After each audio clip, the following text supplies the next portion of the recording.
Please excuse me. Remain in silence. You are in church. What's this?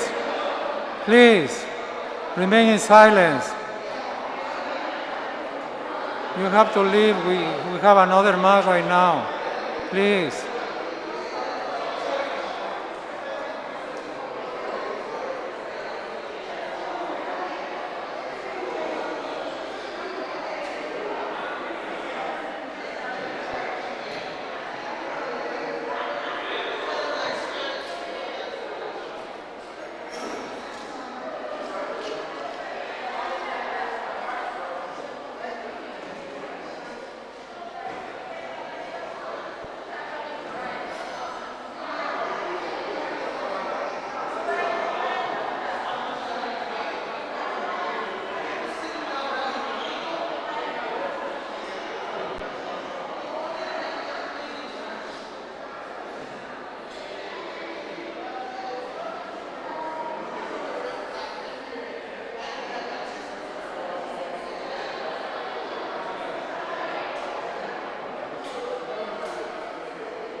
Kristi anyị na-agbakọtago ọnụ ọzọ n'obi Chineke iji welu kene onye nwe anyị maka ihe ọma niile nke ọ na-eme na ndụ anyị maka ọtụtụ ngọzi ya n'ebe anyị nọ ka anyị na-ekele Chineke maka ihe ọma ndị a niile ka anyị na-ewele onwe anyị na-ewele ezinụlọ anyị na-ewele atụmatụ anyị niile dị mma na-erunye n'aka Chineke ọkacha n'ụbọchị taata anyị na-eli oli nke arụ na ọbara dị nwe anyị na-ayọ ka o wetala anyị ngọzi mgbe niile anyị nwere ọtụtụ ebumnobi ndị ọzọ ka anyị natazie isi a na runye Chineke ebumnobi ndị ahụ niile ndị charismatic group na-ayọ Chineke udo n'ụwa niile ezinụlọ nna na-ayọ maka ihe ha bụ n'obi ezinụlọ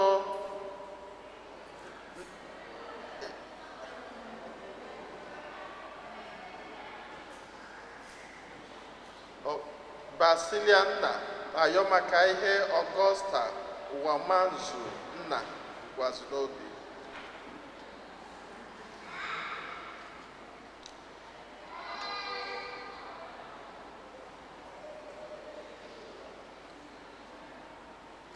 ụmụnna ka anyị kwado onwe anyị nke ọma maka nnukwu emme nke Yukarịstịa n'ụwa site n'ikwupụta njọ anyị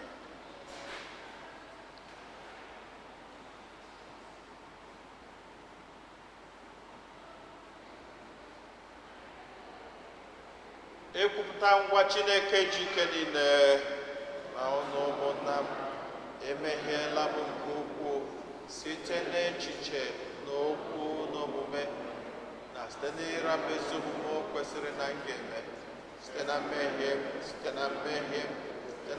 m nke kasịrị ukwuu nye aka nje ayọ Maria dị ngọzi Virgin ọmụ na ndị mmụọ na ndị nsọ gị niile na ụmụnna m unu ọbara m ose bụ ụwa Chukwu anyị ka Chineke ji ike niile emela anyị niile ebere gbaala anyị nje anyị ga-ama duru anyị na ndụ ebebe. Otito dịrị Chineke n'elu kasị enu.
Onyenwe anyị, ọ bụ gị hapụrụ anyị emume ncheta ahụ gị n'ihe ọgbụgba ndụ nke dị ịtụnanya. Biko mee ka anyị na-esekpụrụ ihe omimi dị asọ nke ahụ n'ọbara gị n'ụzọ anyị ga-esi hụ uru nke nzọpụta gị n'ime onwe anyị. Gị bụ onye dị ndụ na-achị na ịdịkọ n'otu nke mmụọ nsọ, otu Chukwu site n'ụwa ta ụwa niile.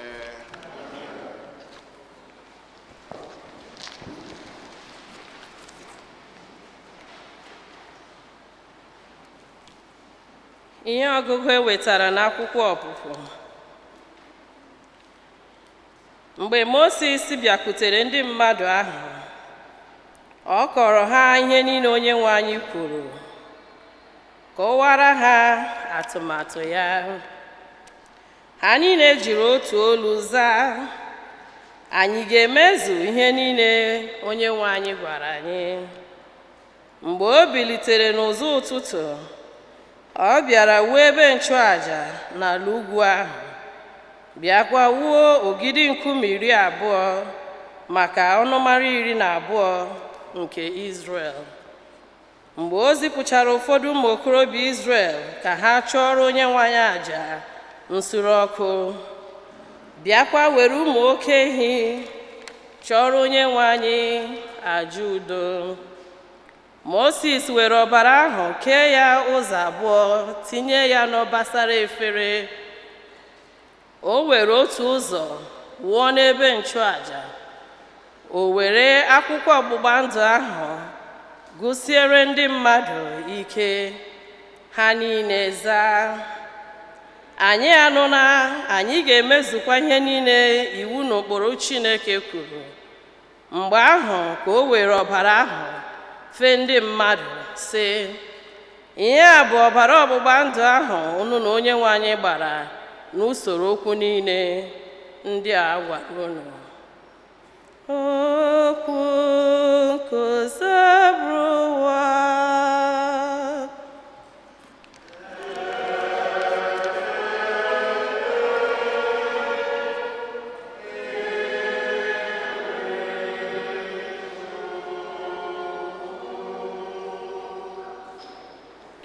Aga m eburu iko nzọpụta wee kpụkuo aha dị nwelu.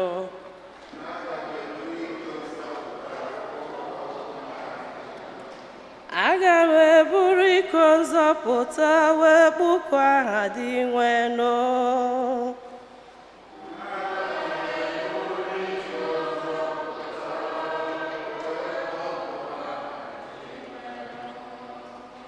Kedu ihe m ga-emere dị nwelu maka ihe niile ọ na-emere m?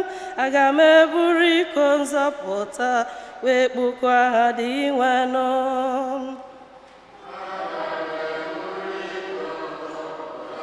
Wee kpụkuo aha dị nwelu.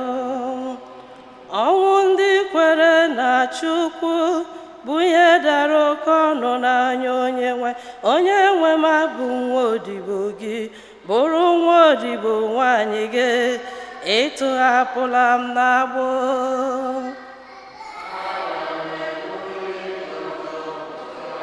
Wee kpụkuo aha dị nwelu. Aga m achụrụ gị aja ekene, bịakwa kpụkuo aha Onyenwe anyị. Aga m emezu nkwa m kwere Onyenwe anyị n'ihu ndị nke ya niile.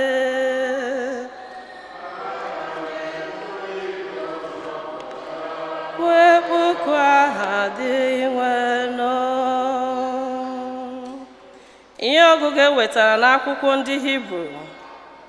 Ma Kristi n'onwe ya abịala dịka onye isi nchụaja, nke ọnọdụ ngọzi niile ahụ bịara arị abịa ugbu a. Ụlọ ikwu nke ọ na-agba ụkọ n'ime ya bukarịrị ibu, bụkwa zuokwa oke karịa nke a họrọla mgbe mbụ. Ụlọ ikwu nke ugbu a abụghịkwa nke eji aka mee. O soghịkwa ihe ekere eke dị n'ụwa nke a. Ọ bụ naanị otu mgbe ka Kristi gafere ụlọ ukwu nke agba ọhụrụ wee banye n'ebe nsọ nke kachasị dị nsọ. O jighị ọbara ewu na nke ụmụ ehi banye ịchụ àjà n'ebe ahụ, kama o jiri ọbara ya onwe ya banye wee nwetara anyị nzọpụta ebighị ebi.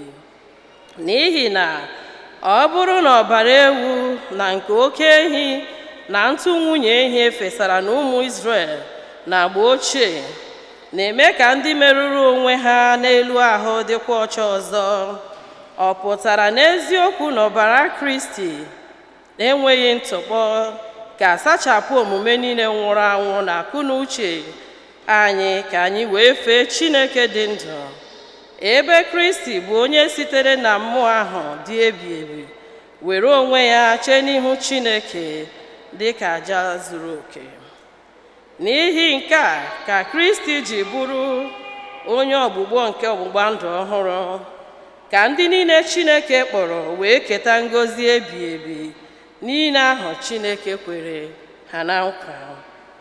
Nke a kwere omume n'ihi na onye nwụrụ ịgbapụta ndị mmadụ na mmehie niile ha mehiere n'oge ọgbụgba ndụ nke mbụ. Okwu nkuzi bụrụ ụwa.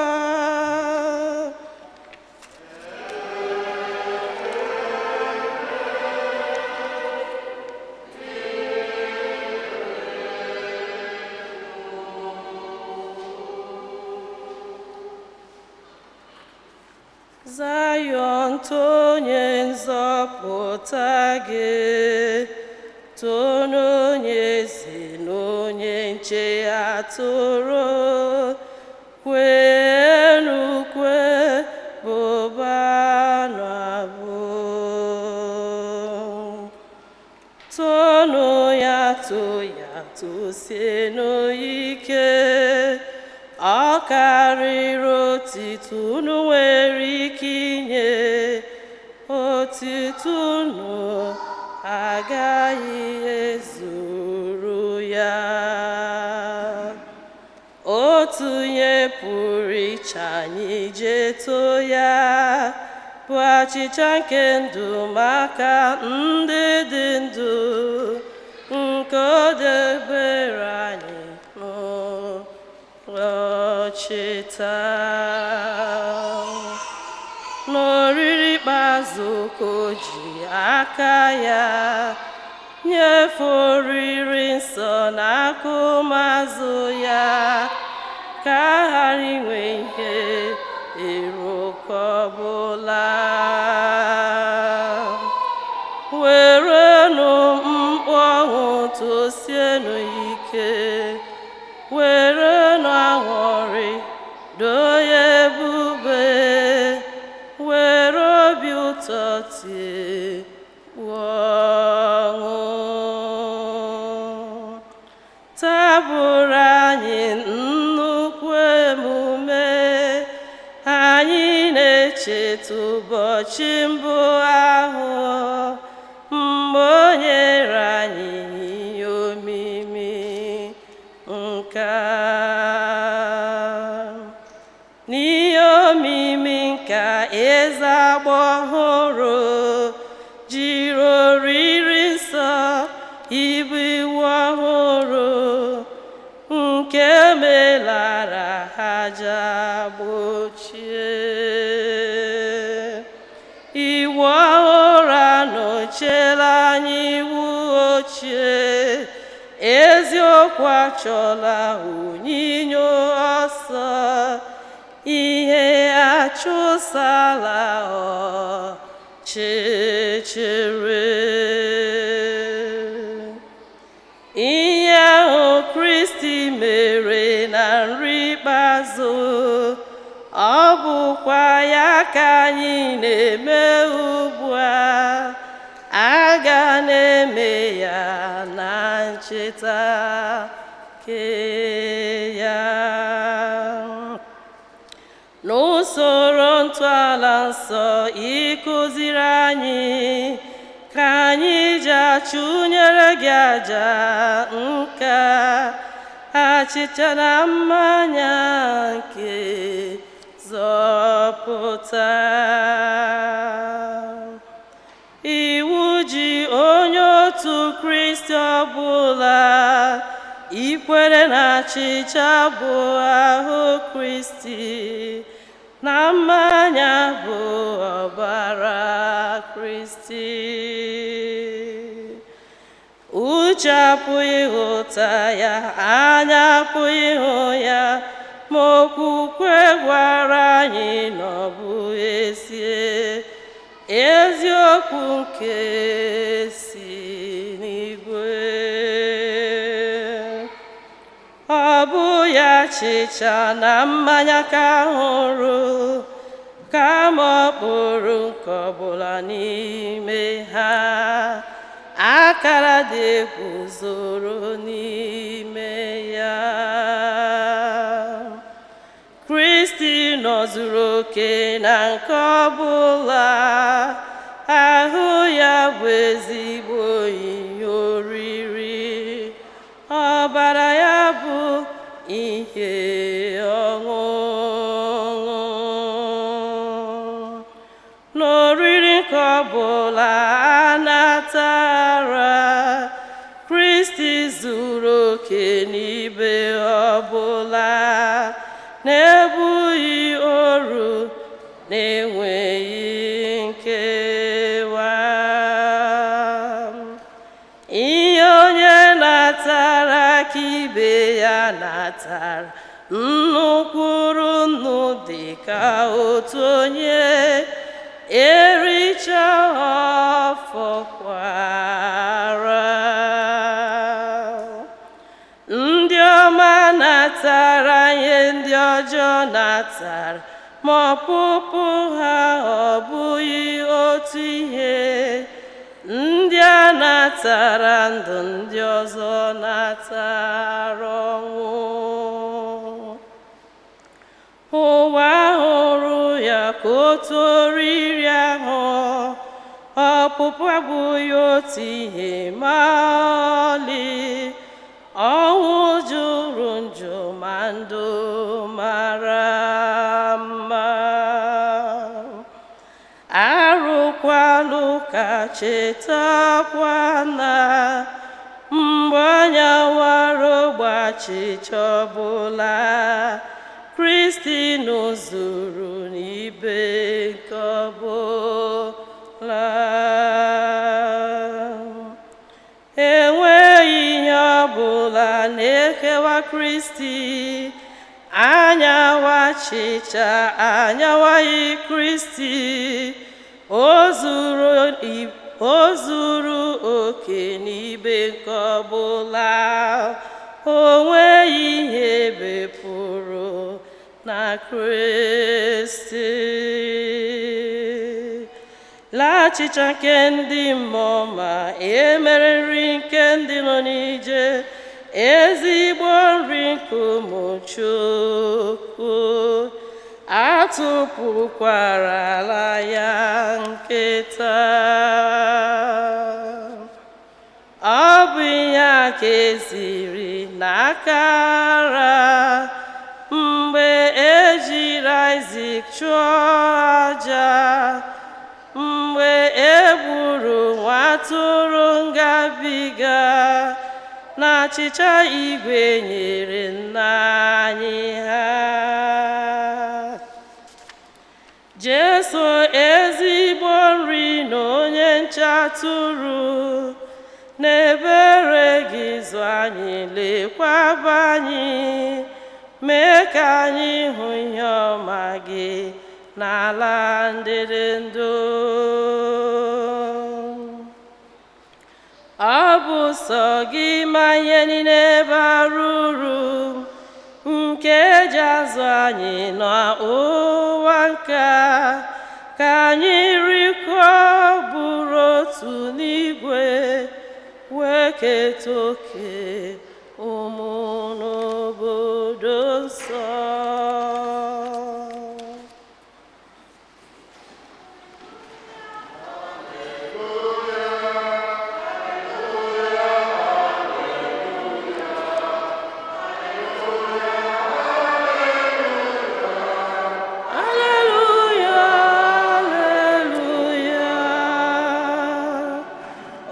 Anyị kwuru sị, abụ m achịcha dị ndụ nke si n'igwe gbadata. Onye ọbụla riri achịcha nke a ga-adị ndụ ebighị ebi.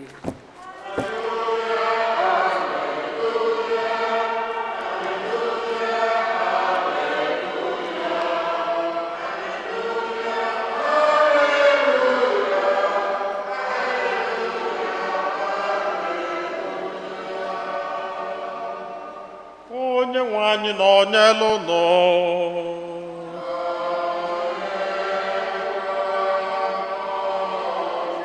Ihe ọgụgụ nke ya si n'oziọma dị nsọ nke Maki dere.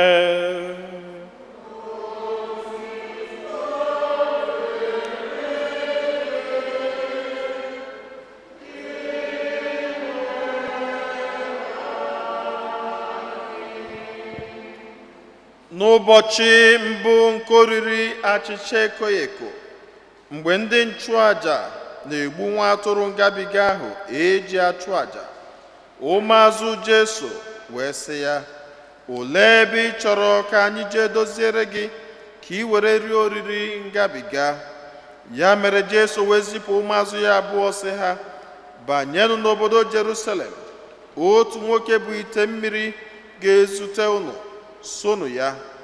Ụlọ ọbụla ọ banyere n'ime ya, sịnụ nna nwe ụlọ, onye nkụzi sị, elee ebe ụlọ ọbịa edebere m dị, ebe mụ na ụmụazụ m ga-anọ rie oriri ngabiga?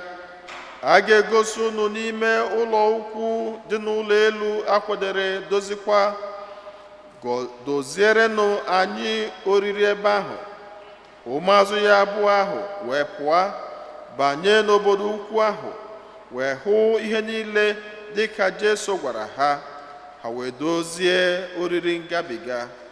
Mgbe ha nọ na-eri ihe, Jesu wee nara ogbe achịcha, gọzie ya, nyawa ya, nye ụmụazụ ya sị, naranụ nke a bụ ahụ m. O wee narakwa iko, kelee Chineke, were nye ụmụazụ ya. Ha niile wee si n'iko ahụ ṅụrụ. Jesu wee sị ha, nke a bụ ọbara m nke Chineke ji mezie ọgbụgba ndụ ọhụrụ ike, nke a na-awụsi n'ihi ọtụtụ mmadụ. N'egwu n'eziokwu, agaghị m aṅụkwa mmanya site na mkpụrụ osisi vaịn ọzọ ruo ụbọchị ahụ m ga-aṅụ ya ọhụrụ n'alaeze Chineke. Mgbe Jesu na ụmụazụ ya bụsịrị abụ otito, ha pụọ jee n'ugwu Oliv. Oziọma nke osebruwa.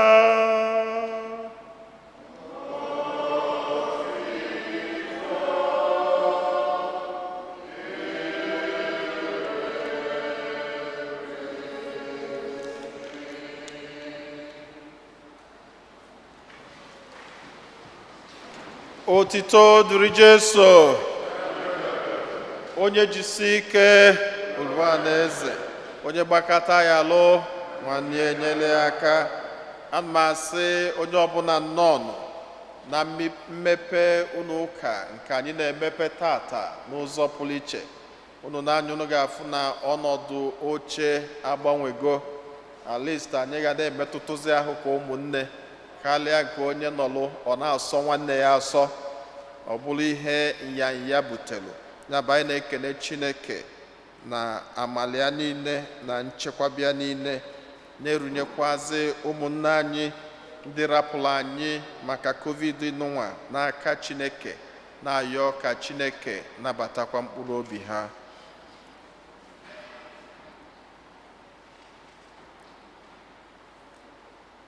Kedu olili anyị na-eli tata? Anyị na-eli nnukwu olili melụ eji wee yili white, maka na anyị ekwesịghị ịbanye n'ordinary time of the year. So kedu olili anyị na-eli tata? Unu ga-agwakwa m ya tata? Ọkwa n'ụlọ ụka. Kedu na olili anyị na-eli tata? Ọgbọsọ odusa nwoke ka nche nọ na Tina.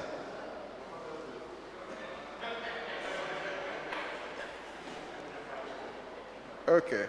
Mgbe ka anyị bido n'isi.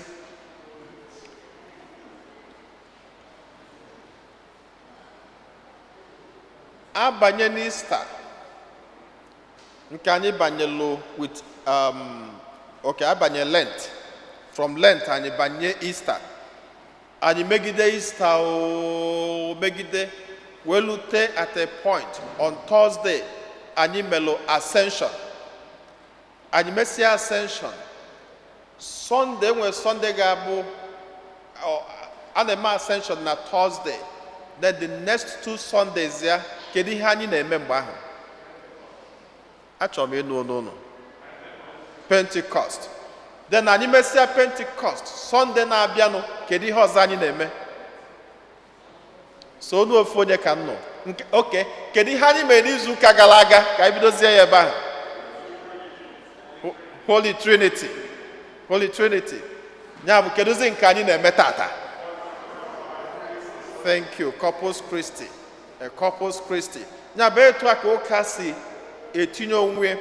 Anyị mesizie Corpus Christi mekọchazie emume niile, anyị abanyekwazie ordinary time of the year. Ọgbakọ ga-abịa bịazịa n'ụlọ ụka, fada yili green. Ihe niile echenji to green. Anyị ga-emegide green a, megide green a.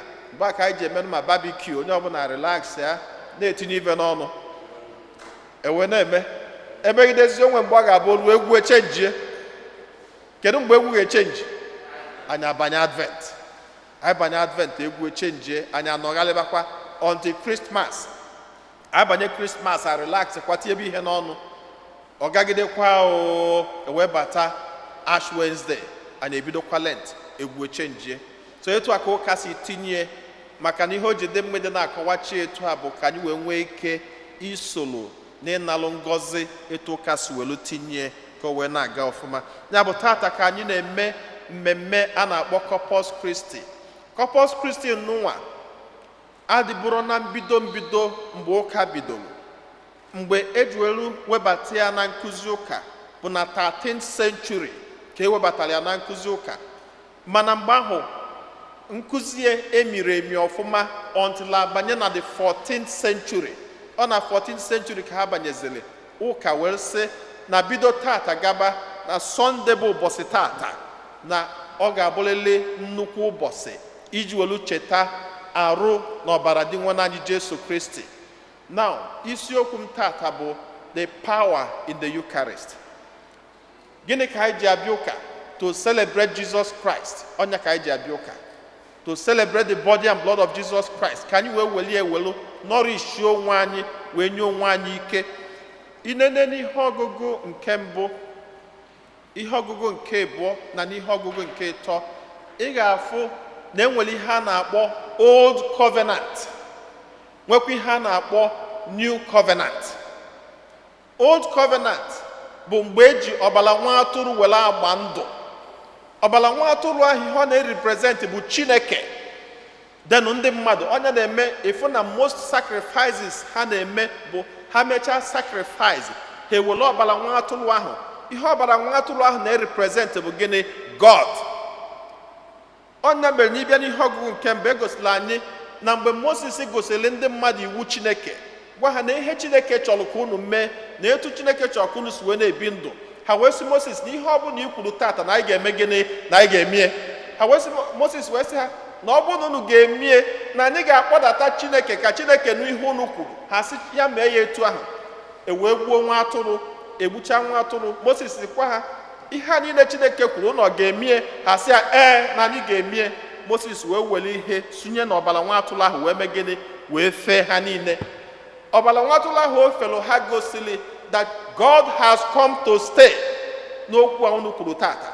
Ya bụ mgbe ha na-eji ọbara nwa atụrụ were agba ndụ Chineke bụ ya bụ ọbara. Denu ndị mmadụ asị onye nwe anyị ihe ọbụla i kwuru na anyị kwetara, efe ha ọbara nwa atụrụ.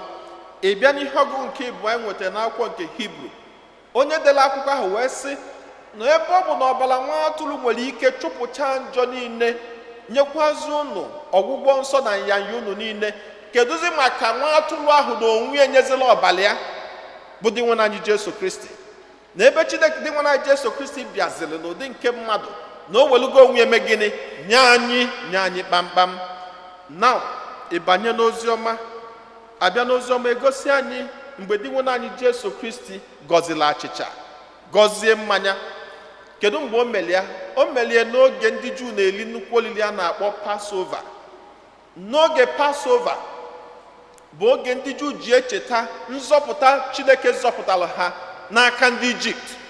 Etu ha si emie just like ebe ndị Igbo na-eme ihe, enwere ike anọkọcha kpọkọta ụmụ gị niile ọnụ, dobe ha n'oche, then onye isi ezinụlọ, the father of the house, anọdụ n'isi tebụl wee bido kọbara ụmụ ya maka ndị nna nna ha, ihe ọma Chineke megasịrị ndị nna nna ha, etu ha si wee si ebe a jee ebe a mee nke a, na etu ha si mee ịkọwachala ụmụ gị aghọta wee fụ etu ha si bido ndụ. Etu a ka ndị Juu si emie oge Passover. Onye isi ezinụlọ ga-anọ n'isi tebụl, then ụmụ ya na nwunye anọrube n'oche tebụl ya. Ọnya ka anyị na-agụ, nwere egwu a na-agụ asị, ngọzi na-adịrị ndị na-atụrụ Chukwu egwu na-eso ụzọ ya. Ọ sị na nwunye ga-adị ka osisi vine na-amị mmemme n'ime ụlọ ya. Ụmụ ya nọrubezie n'oche tebụl ya, ụmụ ya gbaa ya okirikiri. Ha gbazie ya okirikiri, gịnị ka ọ na-agwa ha? Ọ ga-ebido kụzibelu ha onye Chineke bụ. Kedu onye Chineke bụ? Na Chineke bụ onye ahụ zọpụtalụ nna nna unu ha n'ala Ijipt wee mee unu bụrụ ndị nwere onwe unu. Ọ ihe a ka onye isi ezinụlọ ga-abụ ọkọwacha, then ha elie olili ezinụlọ. Obodo a na-emetụkwa ihe ilie Thanksgiving. Enwe ihe dịka Thanksgiving anyị na-eme na Nọvemba. Ọ bụrụ family Thanksgiving, anọkọ ọnụ, likọ, nwa aṅụrị. Na mana mgbe ụlọ Passover nke nụnwa, dị nwa anyị Jesu Kristi emeghị ya etu ndebe ha si eme. Kedu etu o si mee nke a? olu ụbọchị ahụ wee sị ha ka a gwazi na ọ bụrụzi akụkọ ihe Chineke mere, that God has come to stay with you. Na m anọdụgo n'etiti unu, na mmadụ akọziri na akụkọ na Chineke mere na Moses si na ya nọrọzi n'akụkọ nke ahụ, because this is a time for new covenant. Gịnị ka o mere? Oluo mgbe ahụ a ga-eweta achịcha wee kpee ekpele, ọ sị ha naranụ nke a rienụ ya unu niile, na nke a bụzi arụ ya, na ọ bụrụzi nke ahụ unu riri n'ime ịkpa. We are talking about me right now. O wetakwa iko mmanya, ọ sị ha naranụ nke a ṅụọnụ ya unu niile, na nke a bụzi iko ọgbụgba ndụ ọfụrụ, na ọ bụzi iko ọgbụgba ndụ ochie nke Moses mere, na nke anọzi kịta bụ nke ọfụrụ dị nwa anyị Jesu Kristi na-enye unu. Ọ n'ụbọchị tata ka o institutuli ihe a na-akpọ the Eucharist. Anyị ọghọtara ihe bụ Eucharist? Onye na-eme ịbịa ụka ebe fada na-aka ụka, fada kacha ụka, o welite arụsị nke a bụ arụ m.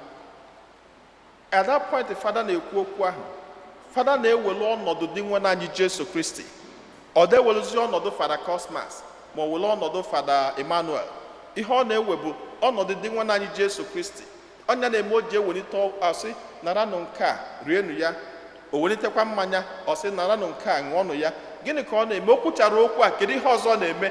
O sekpụla ana. Ihe ọ rụrụ bụ at that point na achịcha anụnwa na-eweta abụrụzi achịcha, na ihe ọ bụzi gịnị? Arụ Jesu. Ọ sịkwa na ihe a na-eweta abụrụzi mmanya, ihe ọ bụzi bụ gịnị? Ọbara Jesu. And not because no move go from being water or being wine into blood and being bread into body. Onya mere o ji esekpu ana ahụ ọ na-esekpu. O sekpucha na o will worship the Lord Jesus Christ in the Eucharist. Kedu ihe dị iche na olili nsọ anyị na-anata na olili nsọ ihe dị ka ndị Baptist Church maọbụ Anglican Church? Ihe dị iche na nke anyị na ha na-eme, nke onye chikwala ya zelu, I'm just trying to explain. Ihe dị iche na nke anyị na ha na-eme bụ na nke ha nwa na-emebi ha na-akpọ consubstantiation. Ihe a na-eme bụ na ha na-eme mmemme n'ụwa just in memory of Christ. Ya bụ na mgbe ha na-achụ aja, ha na-achụ aja na ha na-akpọdata ike Jesu, na Jesu Kristi nọ na the bread. Kama na ihe a na-eme bụ na ha na-echeta ihe n'ụwa Jesu mere. Mana nke ndị Catholic, ihe anyị nwa na-eme bụ transubstantiation, nke ha nwa bụ consubstantiation, mana nke anyị nwa bụ transubstantiation. Gịnị bụ transubstantiation? Na anyị na-agbanwezi, na ọ na-esizi from ịbụ achịcha nkịtị bụrụzi arụ Jesu Kristi. Onye na-eme ije ihe dị ka n'ụka Anglican or Baptist Church, onye ọbụla na-anata olili nsọ, ma ị bụ onye Muslim o, ma ị bụ onye ụka, ma ị bụ whatever, ijere ebe ahụ ejego ma Lutheran abịa agbanyelu gị ya n'ime ofu obele cup, agbanye a na-ebugharị ya, ịchọ ṅụọ ịchọrọ, that's your thing. Mana na Catholic Church, because na ọ bụ transubstantiation, anyị kwenye n'ọdịnwụ anyị Jesu Kristi ka anyị dobele ebe ahụ. Maka na ọdịnwụ anyị Jesu Kristi, ọ bụ sọsọ ndị kwadola onwe ha n'usoro Catholic Church si akwado na-eme gịnị na anata ya. Ọnya bụ nkụzi nke anyị. Now, ndị nke ahụ na-abụ ha natacha olili n'ụlọ ụka nke fọrọ afọ, ha na-edobe edobe. They throw it away because na ọ bụrụ Jesu ka ọ bụ for them. Mana for us, ọ Jesu Kristi ka ọ bụ. Nya mere anatacha olili, enwe nke ọbụla fọrọ afọ, anyị eme gịnị? Anyị ewuli tinye n'ime tabanakụ. Anyị tinye n'ime tabanakụ, then anyị na-enwe ọkụ eji egosi na dị nwa anyị Jesu Kristi nọ n'ime ebe a. Ihe ọkụ nwa na-egosi bụ na ọ bụ ife ka dị nwa anyị Jesu Kristi bụ n'elu mụ na gị. Now, ebe anyị nwere nnukwu ihe n'ụwa, ebe anyị nwere nnukwu onyinye na Jesu nọnyere anyị mgbe niile, because the Bible said his name shall be called Emmanuel, because the Lord has come to be with us. He is with us. Mana mgbe ụfọdụ anyị adịghị ama nnukwu onyinye n'ụwa dị nwa anyị Jesu Kristi nyere anyị, onyinye nke onwe, nke onye mụ na gị ka anyị jide. Enwego ụbọchị m kwulie kọwaa ya ọfụma wee sị that we have so much power in our tongue. Chineke nyere anyị ike n'ọnụ n'ụwa. And that's why you can use your mouth to bless and you can use your mouth to curse. ana mgbe ụfọdụ okwu eji ile wee kwu na-adị ire hinne, mana anyị adịghị yuzizi ike ahụ Chineke nyere anyị n'ọnụ anyị to invoke the power of Christ in the Eucharist. Ego ụbọchị m kwukwara ya sị that God blessed your hand. Ụbọchị anyị na-eme baptizim, ana m akọwa ebe a mgbe niile sị na a na-eme nwatakịrị baptizim na-enwelu nnukwu ihe ọ na-abụ na ọ na-abụ a na-echi onye ahụ onye amụma, chie ya onye ụkọchukwu, chie ya onye eze. Ana onye ahụ echiri onye amụma, chie ya onye ụkọchukwu, chie ya onye eze, anyị na-ete ya ude ịbụọ, the oil of the catechumen and the oil of the chrism. And so now that child is anointed. Now any of us that baptized in this church is an anointed person, and you have so much power in your hands. Ugboro one ka ọ na-abịa iwere aka gị bikwasị ụmụ gị, kpọtuo ike Chineke ahụ n'isi ụmụ gị, kpọtuo ike Chineke ahụ n'isi di gị, kpọtuo ike Chineke ahụ n'isi nwunye gị, kpọtuo ike. We have it, you have it. Mgbe ụfọdụ ị ga-afụkwa abịa ụka anya na-emeso mkpọtụ. There is Christ here. Onye bịala ụka n'oge is a time of meditation, because anyị nwere time anyị ga-eji wee kpaa nkata n'ilo after mass. Is a time of meditation. Ịnọla ana ịkpọkuo di nwe na Jesu Kristi. Na Nigeria be anyị a na-enwe chapel. A na-enwe chapel a na-alụnyecha by the side of the churches. Ndị mmadụ na-eje na-adọta ike. Mana America ka obodo dị, a na-eme gịnị? A na-akpọchi ụlọ ụka niile akpọchi. So opportunity anyị nwezi to come into the blessed sacrament, but opportunity anyị nwere to tap into the power of God. Ụmụnne m na Kristi, di nwe anyị Jesu Kristi nọ n'etiti anyị mgbe niile, and you've got the power. You've got the power. N'ọnọdụ gị niile, no matter the confusion of your life, I always say na ịbịakwute Jesu, don't be a victim. Be a victor. Kwenye in the power of the Most High that you have. Don't play a victim. Ekwetana n'ụwa atụgo gị n'ana, maka na onye kwụ gị n'azụ kalili okwu o kotere. Believe in Him. Speak to Him with all your power, with all your strength, with all you've got. Talk to Him convincingly. Talk to Him with faith. He is there to protect you. There is power in the Eucharist. Ka mgbe ọbụla anyị na-anata oli nsọ, ka mgbe ọbụla di nwe anyị Jesu Kristi na-abanye n'ime anyị, ka ọ na-nourish the inner part of us, ka ọ na-strengthen anyị mgbe niile, ka ọ bụrụkwazi ihe ngọzi nyela anyị, nyela ezinụlọ anyị niile site na Kristi onye nwe anyị.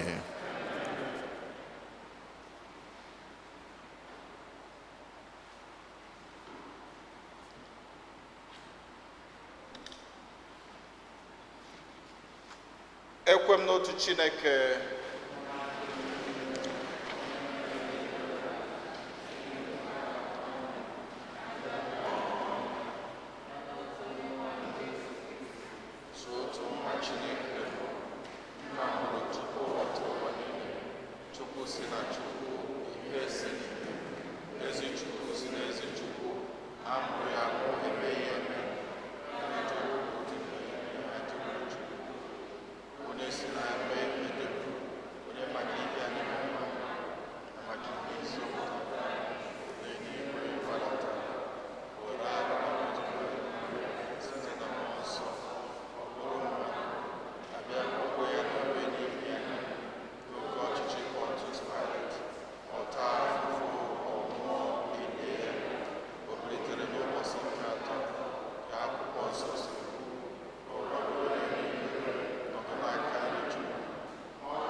mmadụ ịtọ ga-edu anyị n'ekpere.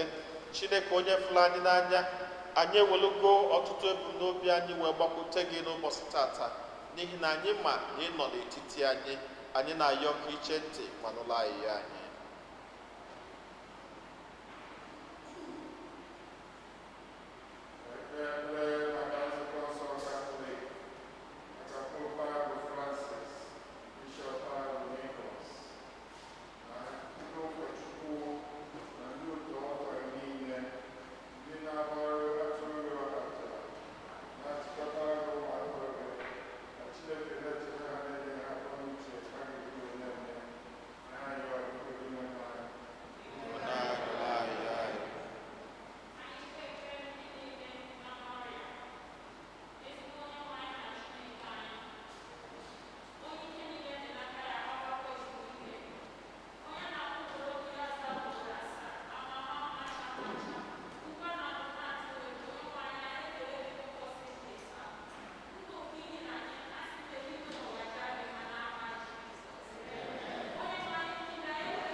natazie isi a narịrịọ Chineke bụ n'obi ndị ọzọ.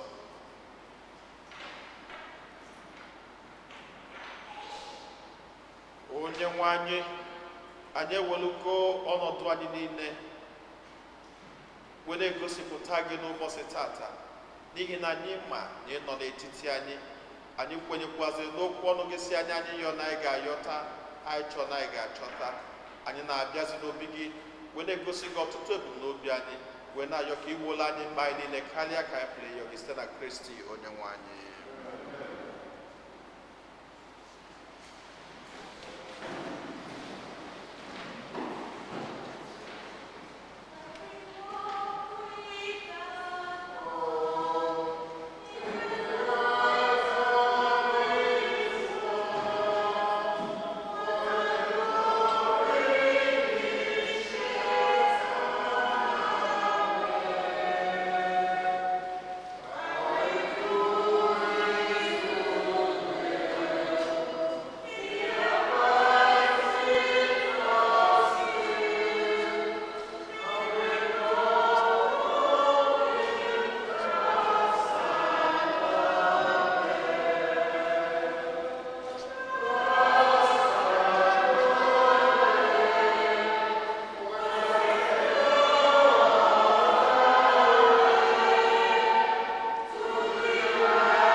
Rịọbanụ ụmụnna m ka aja mụ na unu na-achụ bụrụ ihe ga-asọ Chineke jikere na ịnara nọ.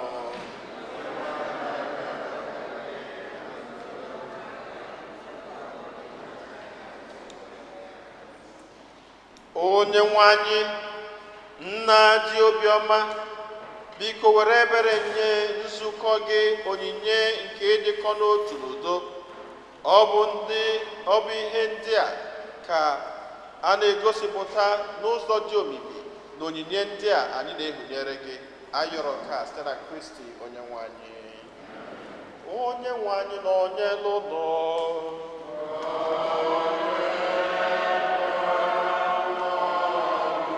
welite n'obi elu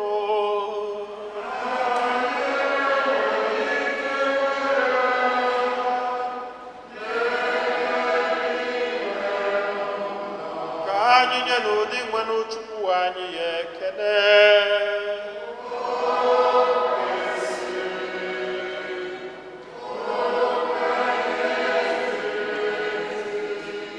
O kwesịrị ezi bụrụkwa ihe ziri ezi na-asọ ndụ na anyị ga-enye gị ekele oge niile na ebe niile. O nna dị nsọ, Chineke jikere na onye dị ụwa tụwa site na Kristi inwe n'anyị. Ya bụ ezi ụkọchukwu dị ebebe, onye dowere emume aja nke dị ọkpụ, o nyere gị onwe ya ka ọ bụrụ ihe ejiri chụọ aja nzọpụta. Bịa maa iwu ka anyị na-achụ aja nke a na ncheta nke ya, ka anyị site n'ịnata achịcha ndụ na emume nke a dị asọ gosi ọnwụ ya ruo mgbe ọ ga-abịaghachi ọzọ. N'ihi nke a, anyị na-eso igwe ndị mama niile nke n'igwe etebego oge niile na-asị nsọ nsọ nsọ nsọ nsọ nsọ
nna anyị dị nsọ esi eso gị na-edo ihe dum nsọ anyị arịọ ka ide onyinye ndị a nsọ site n'ịkwasa ha mmụọ gị ka ha wee ghọrọ anyị arụ n'ọbara nke onye nwe anyị Jesu Kristi, onye bịara tupu edunya n'ọnwụ nke o jiri aka ya wee nara, o were achịcha nye gị ekele na otuto nyawa ya, nye ya ụmụazụ ya sị, naranụ nke a rienụ ya unu niile, nke a bụ arụ m ka a ga-eduru nye maka unu.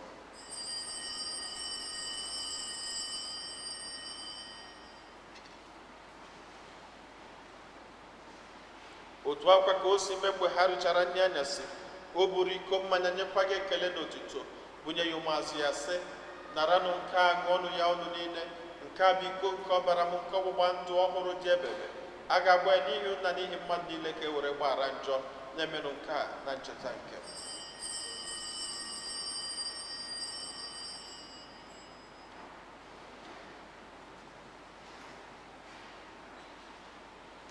Ka anyị kwupụtanụ n'ihe omimi nke okwukwe anyị na-eme ugbu a.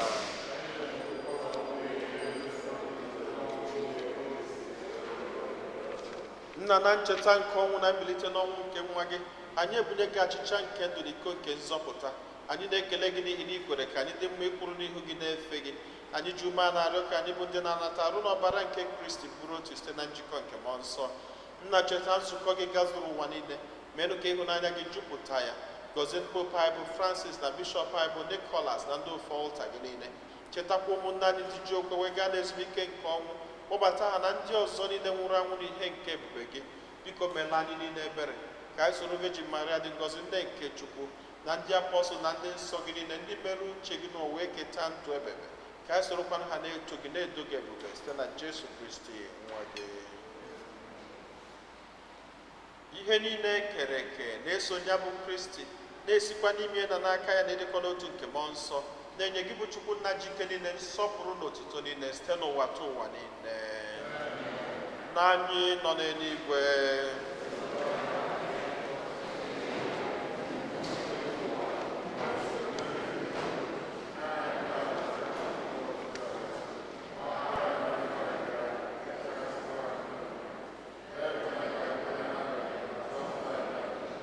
zọpụta anyị, anyị na-arịọ bụ sepụ ụwa na-ajọ ihe niile, were ebere nye udo n'oge nke anyị site n'inye aka ebere gị, ka zọpụta anyị niile na njọ oge niile. Anyị were gbanahụ nsogbu niile, were nchekwube dị nsọ, na-atụ anya maka mbịaghachi nke onye nzọpụta anyị Jesu Kristi. Onye nwe anyị Jesu Kristi, onye gwara ndị apọstụl gị, udo ka m na-arapụrụ n'udo nke m ka m na-enye unu, elekwana anya na njọ anyị, kama lekwasị anya n'okwukwe nke nzukọ gị. Nye ya udo na-edekọ n'otu mgbe niile ka uche gị siri chọọ, gị bụ onye dị ndụ na-achị ebe ebe ebe ebe. Udo nke ose bụrụ ụwa dịrị unu mgbe niile.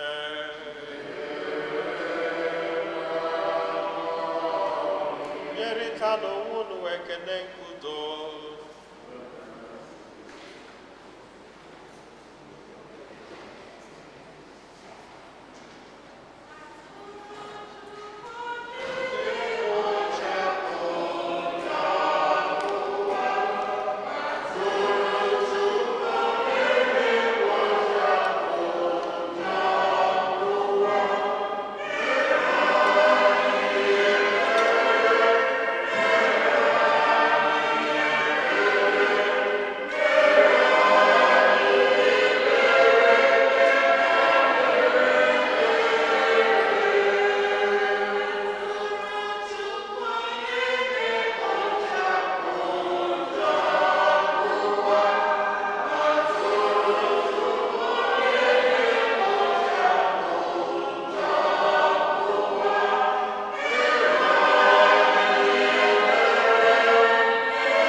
site na Kristi n'elu nwa atụrụ nke Chukwu n'elu onye ahụ na-egbochapụ njọ nke ụwa anyị niile nwekwa n'isi ọma bụ ndị abụọ n'ori nke nwa atụrụ Chineke.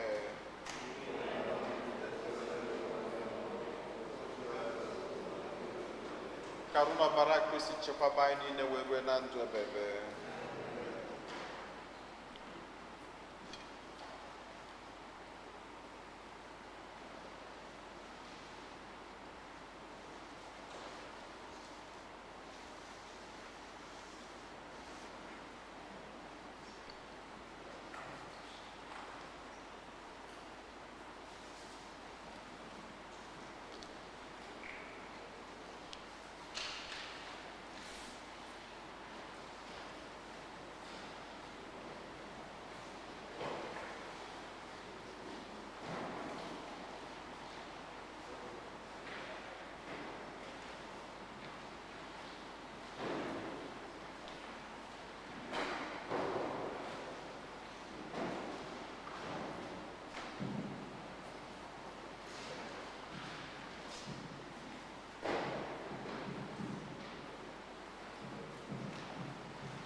ka anyị yọọ ayịyọ.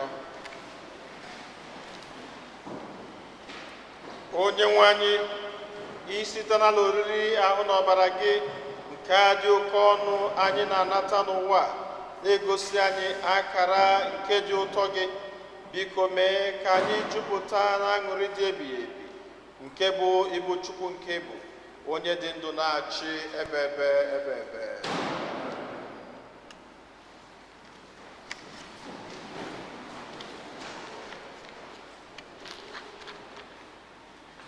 Otuto dịrị Jesu. Otuto dịrị Jesu. Otuto dịrị Jesu. Second collection for religious education. Biko, ịma na a ga na-akụziri ụmụ anyị ihe na-eme. Kwaya.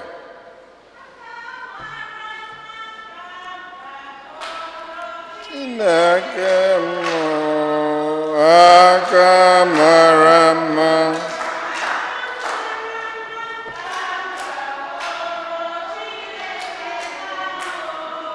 Aka mara mma. Aka mara mma. Aka mara mma. Aka mara mma. Aka mara mma.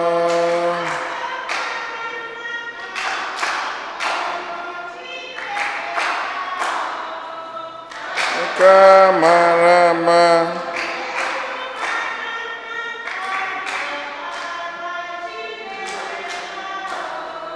Aka mara mma. Aka mara mma. Aka mara mma. Aka mara mma. Aka mara mma. Otuto dịrị Jesu. The annual Catholic appeal is once again in progress. Our goal is $22,152. As of now, we have $7,290 in pledges. Thank you to those who have already made a pledge. We remind you to return your envelopes that were distributed last week. If you don't have envelope, we have envelope at the back of the church. You just do your part. Okay? According to the diocesan guideline, our church is now fully open. Kunaka.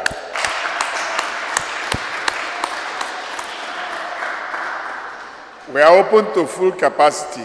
Full capacity anyaka. So inalo ina gwandi also.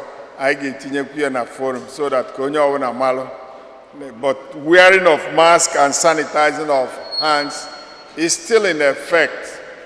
That doesn't mean they remove that one. We will still be wearing masks, but a welcome development. Since last Sunday, came like this. And what was the yellow ribbon? Kanya na Brooklyn Navy Yard, Ebana, the police na to him. No, all the go ko no kasiade. Biko, Chukwu di ebube. Ka Father sikwu, anyị na-echetakwa mkpụrụ obi ndị otu anyị nyawu ihe tala isi ha mmadụ dịka Leonard Warozie, ka mkpụrụ obi Leonard na mkpụrụ obi ndị niile kwere na gara aga.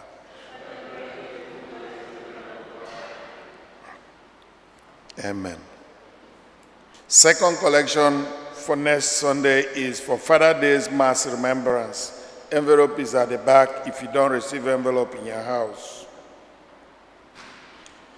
There are flyers at the entrance of the church with information regarding position of home health care aid. Home health care aid. Enwere onye ima chọọ that job mana ọbịara ụka biko take a flyer. Snap on ka ị sendela onye anwa ka o wee mee apply. It's a welcome news for ndị na-achọ ọrụ. ndị kwaya anyị adịgo to full capacity. Unu ga-echelu after mass by the power of the choir mistress n'azụ just 5 minutes ọma mgbu oge ka anyị kpaa ka anyị ga-esi wee na-etinyezi aja azịzị the mass up ka ọ dịkwanụ ka ọfọchunata ka anyị nọ ya maka na ene m anya nwefu ndị ọfụ mfụ ha batakwanụ ka ha ma nna ọfọchunata ka ha nọ ya biko onye ọbụla nọdụ nwayọ ọ bụgodu na anyị ga na-akụ ya na n'oche anyị ama congregate mana we will find a way biko nwada anana Father tata wụkwa first Sunday efe ụmụ nwaanyị anyị ka fasi amachasị a ga-agọzi ha after announcement. Enwe birthdays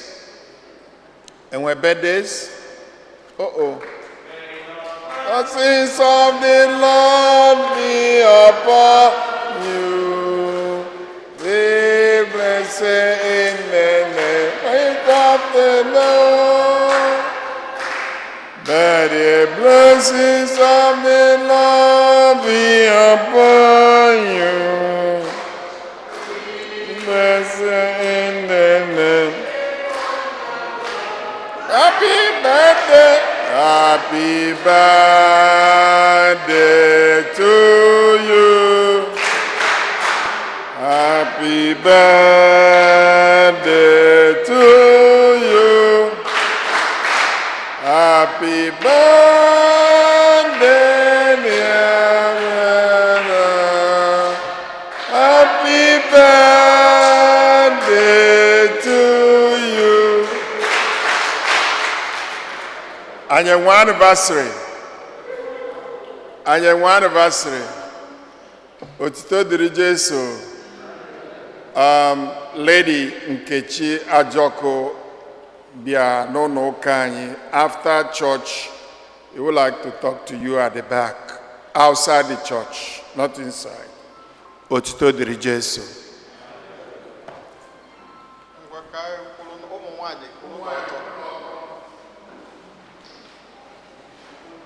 Enyemaka dị n'afọ dị nwenụ onye kele n'igwe na usekwu ọnụla anyị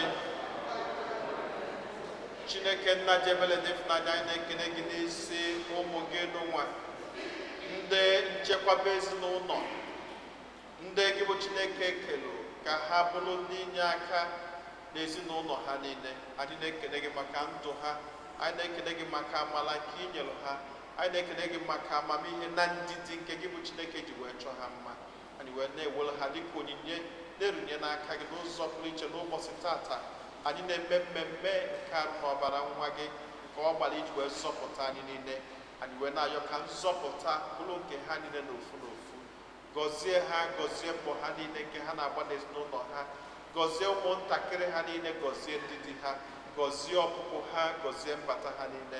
Ekwekwana ka okwu ọbụla kpọọ ha, kama mgbe ha na-eje eje ka ọ bụrụ ngọzi, mgbe ha na-anata anata ka ọ bụrụ ngọzi site na Kristi onye nwe anyị. Ka Chukwu jikere gọzie unu Nna na Nwa na Mmụọ Nsọ. Onye nwe anyị nọnyere unu.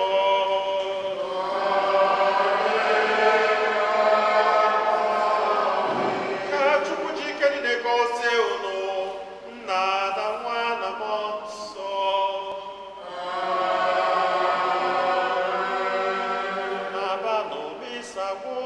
Go.